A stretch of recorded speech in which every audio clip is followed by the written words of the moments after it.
Olá, galerinha, tudo bem com vocês? Voltando aqui para a nossa aula, a gente vai continuar a nossa aula da unidade 1 com a aula 2.1, né? Seguindo essa sequência que vocês viram na primeira aula, as primeiras aulas nós vamos falar sobre poder, política, Estado, e essas aulas são muito importantes porque formam então, o espírito crítico do aluno, né? Forma um indivíduo que sabe exatamente do que está falando quando a gente fala de política, quando a gente fala do papel do cidadão na política, e que muitas pessoas no Brasil têm dificuldade de diferenciar, por exemplo, o que é o Estado, o que é a nação, o que é o poder, quais são os tipos de Estado, ditaduras, enfim, tudo isso, gente, é importante para a formação do indivíduo como cidadão brasileiro, né? Então, vamos agora aqui conhecer os assuntos da nossa aula 2.1. Vamos lá comigo? Muito bem, gente. Então, aqui nós vamos falar sobre os conceitos e definições de Estado, tá? E na aula seguinte a gente vai dando mais explicações ainda, trazendo mais informações para vocês de conceitos também de como é o Estado, como funciona, por exemplo, o Estado brasileiro, tá? Esse aqui é um conceito mais aberto, mais geral, mas depois a gente vai afunilando, tá? Não se preocupem. Então, aqui a gente vai falar do que é Estado, as definições, né? Os diferentes modelos e principais características desses estados. Aqui a gente vai se ater, pessoal, porque é muito grande, né? A gente vai se ater a modelos ocidentais, tá? Nós vamos falar dos modelos do Ocidente, porque se a gente for adentrar os outros modelos, a gente não vai ter aula suficiente para falar. Então, a gente vai se atentar aos estados do Ocidente, tá certo? Aos modelos, claro, né? Bom, aí a gente começa então com o conceito de Estado. Gente, o que é Estado? Estado é uma nação com governo. Quando alguém perguntar para vocês, o que é Estado? Estado é uma nação com governo, tá ligado? É isso aí, se liga, meu irmão, entendeu? Então, Estado é uma nação com governo. Trata-se de uma entidade abstrata. O que quer dizer uma entidade abstrata? A gente não pega o Estado, a gente não amassa o Estado, né? Então, ela é um conceito, não é algo que se pegue, não é uma matéria, tá? É um conceito. E que esse Estado em si, por si só, ele não tem querer, ele não tem agir, né? Então, quem vai agir nesse Estado é o governo. Esse Estado está delimitado também por fronteiras territoriais, tá? Então, quem age nesse Estado, quem age para que ele se movimente é o governo. Então, as pessoas, o que é o governo? São as pessoas que estão no seu comando. Então, forma-se ali um governo que vai agir, né, para movimentar o Estado e vai comandar essas ações, ok? Essas informações são importantes para vocês? Muito importantes. Para todas as pessoas? Para todas as pessoas, independente da idade, gente. Isso aqui é o básico do básico que a gente tem que saber enquanto cidadãos brasileiros, né? Agora a gente vem aqui com alguns pensadores. O que os pensadores falaram sobre o conceito de Estado? Né? É importante a gente saber também que existem teóricos que estudam sobre isso, né, gente? Que isso não é um achismo, não é um conceito que eu achei lá no bar do Zezinho, não, gente. Isso aqui são coisas que a gente estuda através dos seus pensadores, das pessoas que se debruçaram para falar sobre esse assunto, né? Não é opinião. Sociologia não é opinião, ciência política não é opinião, tá, gente? Que fique claro isso, tá? Bom, o Norberto Bobbio, que é um pensador também das ciências sociais, ele diz o seguinte, que o Estado, ele trata-se de uma organização social complexa, marcada pela centralização do poder, fundamentada também na territorialidade da obrigação política e na progressiva impessoalidade do comando político. Seria o ideal, né? Que fique claro isso também, que existem muitas falhas no conceito, na prática do fazer Estado, na prática do fazer governo, Não existe nada perfeito. Da mesma forma, o Estado também, o seu governo, o seu comando também não o são. Então, existem falhas. Mas o ideal, esse modelo, esse conceito seria isso, que tem uma centralização do poder, que é fundamentada na territorialidade, numa obrigação política de governar, né? E na progressiva impessoalidade, ou seja, eu como governante não vou levar em consideração as minhas paixões, as minhas vontades, as minhas ideologias, e sim a obrigação de governar um país, de governar esse território, de fazer o melhor para todos. Isso independe de quem votou nele ou não, ou nela. Então, assim, eu vou governar para quem votou em mim e para quem não votou em mim, porque eu tenho uma obrigação política, ok? Muito bem. Então, o que pensa o Weber, por exemplo? O Weber também tem o pensamento dele, o Max Weber, né? O que o Max Weber pensa? Ele pensa que o Estado ele se define como monopólio, né? A centralização da violência legítima, que é exercida através da polícia e das forças armadas. Então, assim, quando há uma desorganização, tá? Num pedaço aqui do Estado, a obrigação política é exercer a força para manter a ordem. Como é que eu vou manter a ordem nesse Estado, nesse território? Através das políticas e das forças armadas, né? É ela que mantém, quando é necessário, tá? Que fique claro, quando é necessário, há de se utilizar a força policial, a força as forças armadas para que mantenha a ordem desse Estado. Então, para ele, o Estado define, tem esse poder, que a gente falou na aula passada do poder, né? Tem esse poder, essa força ao lado dele, tá?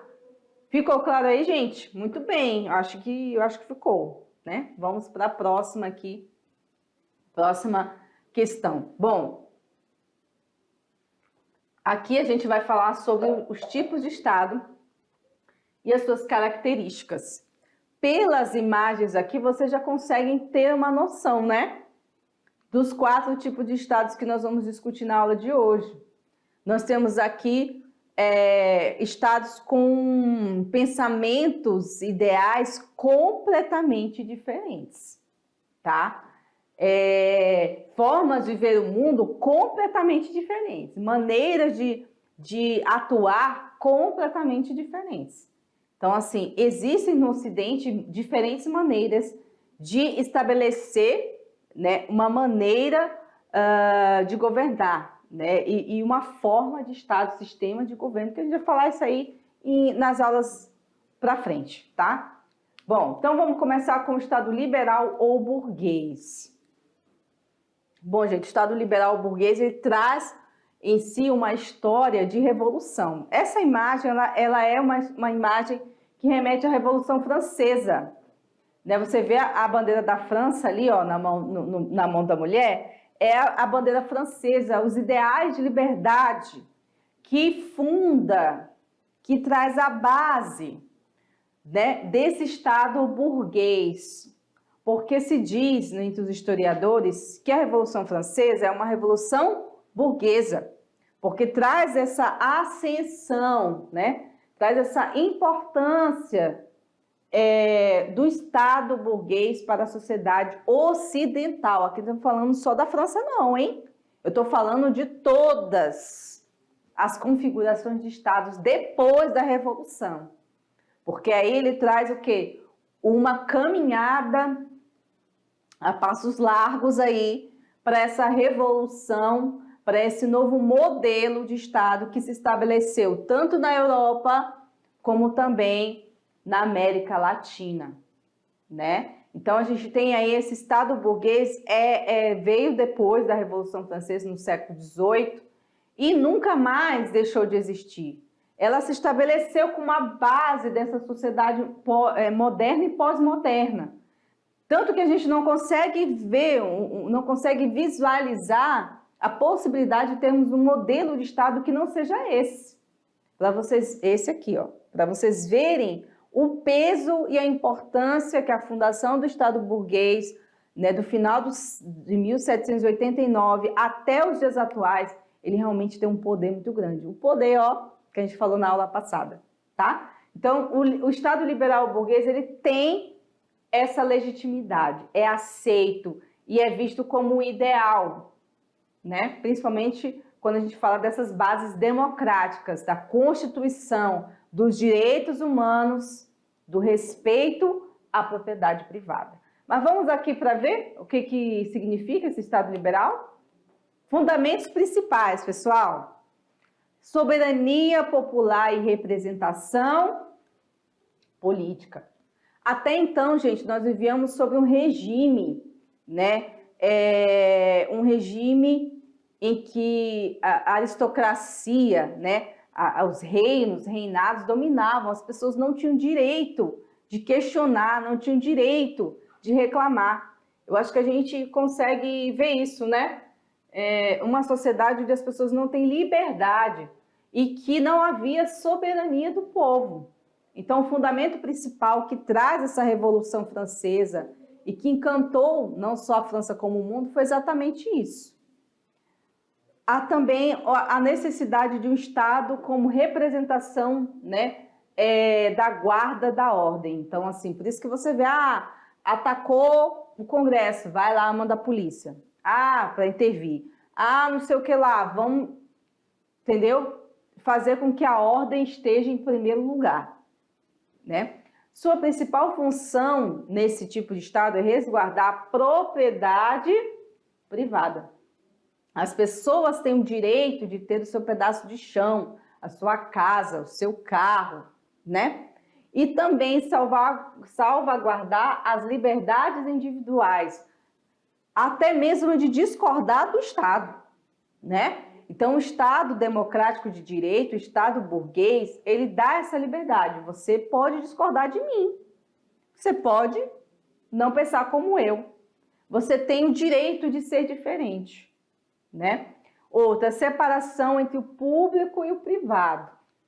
Uma coisa interessante aqui que também não foi colocada é a separação da igreja e do Estado, né? Porque até então a igreja mandava no Estado. A igreja ditava as regras do Estado. A igreja abençoava ou não abençoava lá o seu governante. Quando a gente faz essa cisão, né, também se separa a ideia do público e do privado, né? Então, a gente tem essa ideia, essa evolução, podemos dizer assim, quando se fala nessa separação. E também a separação entre economia e política, né?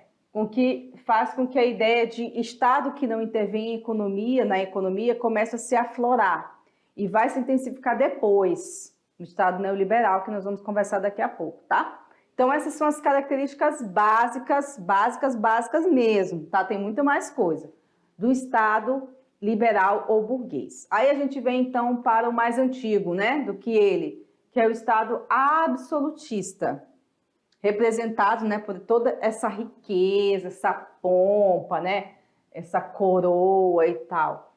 O absolutismo foi o que imperou por muitos séculos na sociedade antes de chegar à Revolução e estabelecer o Estado burguês, né? Então, qual é as medidas, né? Qual é o pensamento básico desse Estado? O Estado sou eu, né? E aí está escrito em francês, Legitime, né? O Estado sou eu, ou seja, o Estado é o seu governante. O que ele quiser vai ter que ser feito, eu que mando e ninguém me questiona. Uma das características também é a unidade territorial, né? Teve uma importância, sim, para poder juntar os territórios, então por isso tinha muitas guerras, para poder estabelecer limites territoriais, de quem é aquele território, de quem é aquela ilha, de quem é aquele... Enfim, até tudo se formar e levou um tempo, viu, galera? Concentração do poder na figura do rei é uma característica, né? Ele não manda só na questão social, ele manda em tudo, ele controla a economia, a justiça, o exército, né? Juntamente com a igreja também tinha essa questão aí dessa influência, né? O inglês, Thomas Hobbes, ele estudou muito o absolutismo, ele também defendia que o absolutismo era a única forma de manter um território unido, né? E aí a gente tem o exemplo do rei Sol, do rei Sol, Luís XIV, né? Que representa esse absolutismo, representa esse poder, às vezes, despótico, né? Déspota, que, enfim, não respeita as liberdades individuais. Então, esse era uma crítica que se fazia, principalmente aos benefícios que a família real tinha em detrimento da população, que ficava cada vez mais empobrecida, né? E aí nós temos o Leviatã, esse é o Thomas Hobbes, foi o que estudou o Estado absolutista e que defendia, né? Ele escreveu um livro chamado O Leviatã, né? O Leviatã é um livro que representa um pouco do pensamento do Thomas Hobbes e nesse livro ele defende que o Estado tem que ser forte mesmo, que o Estado tem que exercer domínio, poder, se precisar, tem que ser duro, né, com as pessoas. E, enfim, ele sofreu muitas críticas, nem todo mundo gosta muito dos pensamentos do Thomas Hobbes, né, por esses e outros motivos. Muito bem, então seguimos aqui a nossa ideia, nossas aula de hoje aqui, falando agora sobre o nazismo e o fascismo. Aqui a gente consegue visualizar, né, um momento aí da história em que o nazismo tomou conta da Europa, né, nascido ali naquela região da Alemanha e se espalhou, né, como domínio. As características, vocês já devem ter ouvido muito falar sobre nazismo e fascismo, que traz algumas características comuns, né? Mas o nazismo e o fascismo são correntes diferentes. Todos dois são totalitários, são ditaduras. Quando a gente fala de regime totalitário, a gente está falando de ditadura. Os dois são. Só que existiam algumas diferenças, né? O nazismo alemão, o fascismo italiano, e tem algumas diferenças entre eles, tá, gente? Então a gente consegue visualizar aqui, ó, que o nazismo e o fascismo, eles questionam o modelo social liberal, né, e o modelo socialista. Ele veio, quando o socialismo surgiu, né, para questionar a Revolução Industrial, a exploração dos trabalhadores, a questão do salário, a perseguição com os mais pobres nas cidades. E aí veio o socialismo para tentar propor uma solução. Aí veio o fascismo e o nazismo como uma forma também de dizer, não, vocês não têm que mudar nada, que quem vai mandar sou eu. Aí veio o nazismo e o fascismo para perseguir. Tanto que no nazismo, vários comunistas, chamados comunistas, foram mortos nas câmaras de gás. Então, foi o nazismo responsável por também perseguir esse grupo, né? Uma coisa também do nazismo, que é característica, diferentemente do fascismo, é que o nazismo ele primava muito sobre uma ideia de raça, o fascismo não, tá? O nazismo era muito claro, tinha que uma raça superior, a ariana, e todas as outras eram inferiores. Então, nesse sentido, o nazismo ele era muito mais eugênico e muito mais racista com as pessoas negras, pessoas os judeus, homossexuais. Então, ele tinha também uma questão de raça e sexualidade que levava-se em consideração nessa perseguição. O fascismo não exatamente perseguiam pessoas negras por ser negras, mas tinha uma questão mais, um fundo mais político, tá? Mas o nazismo também, o fascismo também se transveste de outras formas de atuação, tá? Bom, aqui no quadro a gente consegue visualizar, vamos ver aqui, o Estado está acima de todas as coisas no nazismo e no fascismo. Não existe individualidade, tá? O que existe é o objetivo daquele grupo, né? Então, os tentáculos deles se espalham, tá? Por todas as partes. Então, nesse sentido, existe também a ideia do nazifascismo, que junta os dois, as duas coisas horrorosas conseguem ser mais horrorosas ainda quando você tem aí o nazifascismo, né? E outra é a nacionalização da economia, ou seja, a economia, os bens, as indústrias, elas têm que serem nacionalizadas. Não pode compartilhar esse poder com outras nações, tá? O mais impressionante, pessoal, de tudo isso, pra gente, antes da gente mudar para o outro ponto aqui, para outro tipo de Estado, é que com todas as questões horrorosas que o nazismo trouxe, todas as mortes, mais de 8 milhões de mortos, todas as câmaras de gás, os museus mostrando a maneira como o nazismo agiu na Europa, das vítimas, né, das pessoas descendentes ali daqueles presos. Com tudo isso, a gente ainda tem uma ascensão do nazismo, de células nazistas, não só na Europa, como também em todo o mundo e também aqui no Brasil. É o que mais chama atenção, como que um regime tão autoritário, tão totalitário, tão ditador, que matou tanta gente, ainda consegue ser tão admirado. Sabe, é isso que a gente não entende. Vocês estão vendo aí as características, né? Porque não dá tempo de falar tudo, mas as características do nazismo, ele trouxe, né, uma das maiores holocaustos que o mundo já viu. Então, o que a gente tem aí são exemplos ruins e ainda assim as pessoas admiram. Tem gente que admira a figura do Adolf Hitler, né? Tem gente que admira Mussolini. Então não dá assim para a gente entender por que, com tudo isso, as pessoas ainda muito jovens, inclusive, aderem a essas ideias, essas ideologias. Tá lá, né? O poder ideológico, exatamente. Isso é um poder ideológico, pessoal. Essas pessoas aderem. E no Brasil, que a maioria da população, metade da população é negra, aí é que não dá para entender mesmo como que as pessoas ainda acham certo o nazismo, que tem um bojo totalmente racista.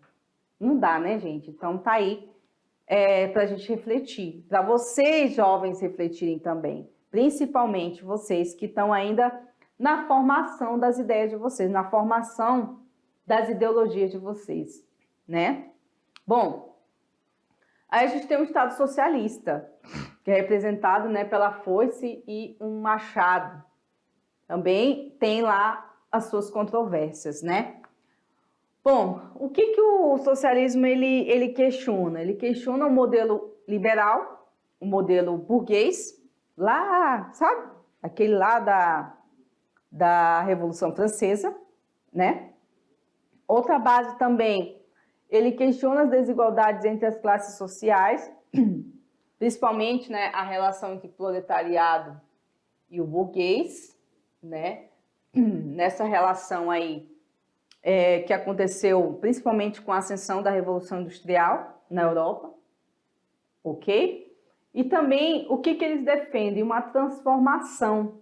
Eles querem revolucionar as formas de produção e da apropriação das riquezas produzidas pelas sociedades. Porque a gente tem aqui um grande número de pessoas que produzem as riquezas no mundo, tá aqui, né? E essa riqueza fica para um pequeno grupinho aqui, ó. O que o socialismo propõe? Que essas riquezas sejam melhor socializadas, que as pessoas tenham melhor qualidade de vida, enfim. Esse é um pensamento do Estado socialista, né? Que tem o socialismo, dentro de todo esse bojo aí do comunismo, ele seria um Estado transitório, porque o ideal para este pensamento seria um Estado comunista, que na verdade nunca existiu, porque seria um Estado sem Estado. O comunismo é uma sociedade sem Estado, onde não precisaria do Estado para mediar as relações. E é claro que isso nunca existiu no mundo, né, gente? Então, enfim, vamos lá. O primeiro Estado socialista que surgiu com a vitória da Revolução, das Revoluções foi a russa, né? Que trouxe, dentro das suas teorias, né, básicas, as ideias do Karl Marx e do Engels, né? Surgiu o líder muito importante lá para a Rússia, que foi o Lenin, foi o líder da Revolução Russa, né? O Stalin veio depois, que defendeu a tese que o socialismo poderia ser construído só apenas em um país. O Stalin também tem um histórico muito violento, também matou muita gente no regime de Stalin, então não é um exemplo também para ninguém, né? Não funcionou e a Rússia, a União Soviética, a União das Repúblicas Soviéticas, ela se dissolveu e ela passou a ser um Estado capitalista, com alguns traços socialistas, com alguns traços comunistas, mas não é o comunismo tal qual defendeu Karl Marx e Engels, tá? Que vocês possam, por favor, diferenciar isso. Existem estados com traços socialistas, com traços comunistas, mas nunca igual ao que eles idealizaram, tá? Bom, só para vocês terem alguma ideia, alguns países da Europa, como Portugal, Espanha, né, Suécia, eles têm características muito mais do socialismo do que do capitalismo. Porém, são estados em que há, né, o capitalismo também vigente e que há muitas políticas públicas socialistas, mas as pessoas não enxergam isso, enxergam o capitalismo, mas existem as repúblicas de bolsa, existem as políticas que atendem os mais pobres, enfim. Poderíamos dizer que seria algo como esse aqui, o estado do bem-estar social, ou Welfare State, né? Que foi idealizado pelo John Maynard Keynes, mais conhecido como Estado keynesiano. Quando vocês ouvirem falar Estado keynesiano, a gente está falando do Keynes, tá? O que o Keynes propõe? O Keynes era um economista britânico e ele acreditava que o Estado poderia ser o interventor de grandes avanços, tanto na economia como na sociedade. Então, o que o Keynes defendia? Ele defendia que o estado do bem-estar social poderia ser uma alternativa para essa discrepância, essa desigualdade do sistema capitalista, poderia ser uma resposta capitalista às críticas feitas ao sistema, o próprio capitalismo poderia intervir e melhorar, ele se melhorar, propunha também um equilíbrio entre o mercado e o Estado, que o Estado poderia intervir mais na economia, e defendia a intervenção do Estado no plano econômico para garantir o quê? O pleno emprego, para estimular a produção e o consumo, mediar as relações de trabalho e ampliar as políticas de assistência e de proteção social. Ou seja, seria quase como um modelo que o pessoal aqui no Brasil critica, que chama de assistencialista. Ah, Bolsa Família é assistencialismo. Bolsa Família só vai deixar as pessoas mais preguiçosas, não vão querer trabalhar, né? Bolsa na universidade, cotas, enfim, todas essas políticas que têm uma cara de Estado keynesiano são criticadas pelos neoliberais que a gente vai estudar agora, porque eles acham que o Estado não tem que ter essa obrigação, o Estado é para outras coisas, o Estado tem que ser mínimo e que as pessoas pudessem, por elas mesmas, conseguirem com seus próprios méritos as coisas e não com a ajuda do Estado. Já o Estado keynesiano, ele defende o contrário, que o Estado tem que intervir para ajudar essas pessoas a conseguirem chegar aos seus objetivos, com bolsas, com bolsa na universidade, com cotas, enfim, com várias outras coisas, certo?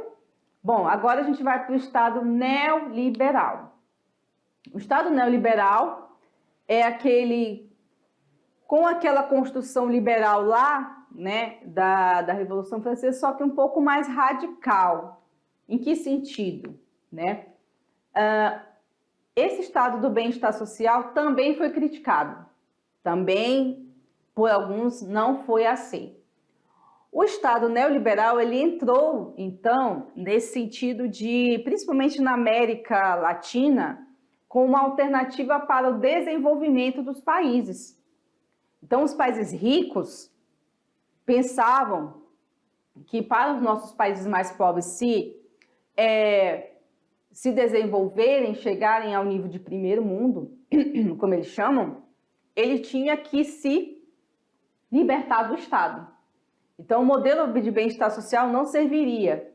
Estados Unidos, Europa, então, intensificaram políticas, interviram nos nossos estados para que a gente pudesse estar mais aqui né, no livre mercado. Então, valores como livre iniciativa, livre mercado, radicalizar a separação da política, o Estado intervir cada vez menos na economia e na sociedade, e assim construir, né, novas políticas dentro do Estado. Então, o objetivo do Estado nesse sentido seria apenas proteger a propriedade privada e reprimir qualquer manifestação de descontentamento com o sistema, né? Influenciar as instituições financeiras para ter mais capital estrangeiro dentro dos países, que era o que os países ricos queriam. Por isso essa ideia do neoliberalismo entrou muito forte no Brasil, na Argentina, no Chile, né? E isso passou a intervir fortemente nos governos. Esses modelos ficou muito marcado, tanto que no Brasil existe um modelo, movimentos fortes políticos dentro desse bojo neoliberal, porque foi uma coisa que se idealizou como perfeito. Seria o melhor para o país se a gente adotasse as políticas neoliberais. Então, isso não é por acaso, gente. Não foi uma coisa que veio do nada. Foi implantação, né, antiga para que se pudesse, talvez, servir a alguns grandes capitais, né? Bom, a agenda do modelo neoliberal ela foi principalmente colocada aí para a América Latina no Consenso de Washington, 1989, olha só, no início da década de 90, né? E aí a gente tem o quê? O que aconteceu com essa implantação, então, das políticas neoliberais dentro dos nossos territórios da América Latina? As privatizações, as empresas estatais, como, por exemplo, a Vale do Rio Doce, a Petrobras, várias empresas nossas que têm essa força muito grande, acabaram sendo privatizadas em alguns pontos, não todas, outras ficaram mistas, né? Metade, metade aí. Outra, a flexibilização das leis trabalhistas, né? Para que pudesse atender melhor ao empresário, menos ao trabalhador. O aumento dos investimentos estrangeiros, sem restrições fiscais, ou seja, isenção fiscal para a galerinha que quer abrir empresa aqui, entendeu? Para não pagar imposto, essas coisas. Redução dos gastos públicos, nada de ficar botando muito dinheiro em saúde, educação, não, isso aí é demais. E a abertura dos tratados de livre comércio. Foi uma das questões aí, né, que foram colocadas. E aí, o que aconteceu? Também entrou-se contradição. O Estado neoliberal também não resolveu a situação das desigualdades, não aumentou. O Brasil não chegou ao país de primeiro mundo com o modelo neoliberal, nenhum dos países. O que houve foi muitos processos de desigualdade social. E aí, a partir de 2008, esse modelo também foi contestado, especialmente no que diz respeito à supremacia do mercado. Então, só os agentes do mercado foi que saiu ganhando isso aí. A população em geral, não, né? Bom, aí o Friedrich Hayek e o Milton Friedman foi que desenvolveram as bases do pensamento neoliberal. São os cabeças, né? São as mentes pensantes aí. Agora, os governantes que tiveram toda essa influência e colocaram isso em prática nas políticas neoliberais foi o Ronald Reagan e a Margaret Thatcher, que eu acho que vocês também já ouviram falar nesses dois nomes, né? Margaret Thatcher chamada de mão de ferro, né? Que tinha um pensamento bem arraigado aí nessa questão do neoliberalismo, né? Então, o que a gente tem aqui são modelos de Estado, que vocês estão vendo aí, que trazem diferentes maneiras de pensar a realidade, né? O que a gente pode dizer do Brasil hoje é que nós temos grupos que defendem mais um estado de bem-estar social e há outros grupos que defendem mais o modelo de Estado neoliberal. Se vocês forem procurar aí dentro das propostas políticas, você vai ver que existem aí essas duas frentes, né? E principalmente nesse discurso do desenvolvimento. Você percebe que todos os governantes nas campanhas políticas, os agentes políticos, vêm com essa história de desenvolver o país, de tornar o país primeiro mundo, de que o país precisa crescer. Mas a gente precisa saber qual é o melhor modelo, né? A gente precisa refletir de que modelo estamos falando. Porque desenvolver o país não é só vender, exportar, né? Desenvolver o país tem todo um complexo de coisas que vai levar em consideração tanto os agentes públicos, o mercado, como também a sociedade, os mais pobres. Então, assim, o que a gente pode ter em princípio é que são modelos que trazem algumas alternativas interessantes, só que não são todas aproveitáveis. Algumas não são, outras são, né? Agora, os modelos mais absolutismo, socialismo, nunca passou perto do Brasil, gente. Absolutismo, socialismo, comunismo, nunca passou nem perto. No máximo que nós tivemos foi propostas keynesianas de Estado, tá? As propostas keynesianas às vezes são confundidas com socialismo mesmo, porque traz um discurso mais de olhar a sociedade, direitos humanos, das populações mais pobres, e muita gente acaba confundindo essas coisas, esse discurso com o socialismo ou o comunismo. A maioria nem fala socialismo, fala logo que é comunista mesmo, que não entendem bem o que diferencia esses dois termos. A maioria das pessoas, se você perguntar qual a diferença de socialismo e comunismo, ela não vai saber responder, né? Porque já se disseminou aí uma ideia desse poder ideológico que a gente estava falando, né? Então, assim, esses modelos, eles são bons a gente estudar para entender como que configura o nosso país, como que configura a nossa região da América do Sul, por que que alguns países desenvolvem, outros não, quais são as políticas, como que eles utilizam isso, né? Quais são os mecanismos de controle, né? Por que que o judiciário é assim, assado, se funciona ou não funciona, tá bom? Então, gente, tá aí, essa é a nossa aula de hoje, falando sobre esses tipos de estado. Espero que vocês tenham aprendido alguma coisa, né? Peguem aí o que foi importante para vocês, guardem na mente, guardem no coração, para que vocês possam ter esse entendimento, tá bom? Essa aqui é a nossa referência da nossa aula de hoje, tá? E daqui a pouco a gente se encontra de novo para fazer a revisão do conteúdo dessa aula e também resolver o nosso exercício, tá bom? Então, um abraço para vocês, espero vocês na próxima aula. Até mais!